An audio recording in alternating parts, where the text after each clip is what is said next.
আমরা যদি গত 1 বছরের কিছু ঘটনা দেখি, সেটা আসলে খুব কন্ট্রোভার্সিয়াল।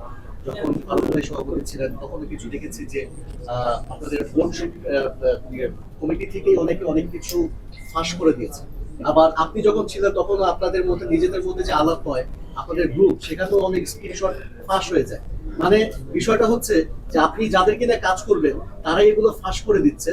আপনি কি এই কমিটির উপর কনফিডেন্ট যে তারা এই ব্যাপারগুলো কি গোপন রাখবে, আপনাদের মধ্যে রাখবে? উইথ ডিউ রেসপেক্ট বলতে চাই যে এটা ওয়ার্ক এথিক্স, এটা আমরা সবাই অ্যাডাল্ট এখানে।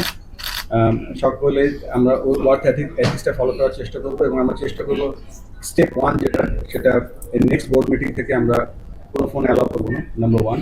নাম্বার 2, এটা যার যার ব্যক্তিগত ব্যাপার, সে কী করবে না করবে, কেননা এখানে আমরা একটা জিনিস পুরোপুরি ফলো করবো যে কে রেসপন্সিবল আছে যে কাজটার জন্য, কে অ্যাকাউন্টেবল আছে, কার কনসার্ন নেওয়া উচিত, কে ইনফর্মড আছে, এই ব্যাপারগুলো আমরা চেষ্টা করবো পেশাদার একটা বোর্ড হিসেবে কাজ করার জন্য। তারপরে বলছি এটা সম্পূর্ণ ব্যক্তিগত ব্যাপার, এটা তার যে কেউ যদি করে থাকে আগে, সেটা আমার জানার মধ্যে এক্সাক্টলি জানি না, বাট এটা যদি হয়ে থাকে it is not a good practice. প্রথমেই একটা স্টেটমেন্ট দিতে চাই যে আমরা সকলে একসাথে কাজ করতে চাই বাংলাদেশ ক্রিকেটে। কারা ক্রিকেট বোর্ডে আছে, কারা ক্রিকেট বোর্ডে নেই, সমস্ত স্টেক হোল্ডারকে আমরা আহ্বান জানাবো বাংলাদেশ ক্রিকেটের কাজ করতে এবং আমাদেরকে সহায়তা করতে।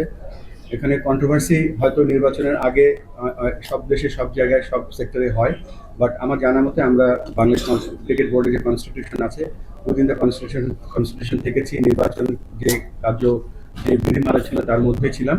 তবে স্ট্রেট অ্যান্সার হচ্ছে যে কে বোর্ডে আছে কে বোর্ডে নেই, আমরা সকলকে আহ্বান জানাবো আমাদের সাথে একসাথে কাজ করে বাংলাদেশ ক্রিকেটকে এগিয়ে নিয়ে যাওয়ার জন্য।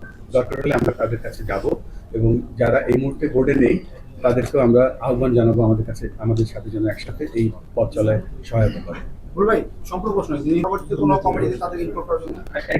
আমি জাস্ট আগেও বলেছি যে আমরাই যাবো এবং তাদের সাথে যারা আসতে পারেনি অ্যাপ্রোচ করবো বিভিন্ন ভাবে কিভাবে তারা আমাদেরকে সহায়তা করতে পারে ক্রিকেটে। এবং বাংলাদেশ তো সবার, নির্বাচন তো একটা ছোট একটা আনুষ্ঠানিক ব্যাপার। চেষ্টা করবো সকলের কাছে গিয়ে একসাথে আমরা সকলের কাছে গিয়ে বাংলাদেশ ক্রিকেটকে এগিয়ে নিয়ে যাওয়ার চেষ্টা করবো।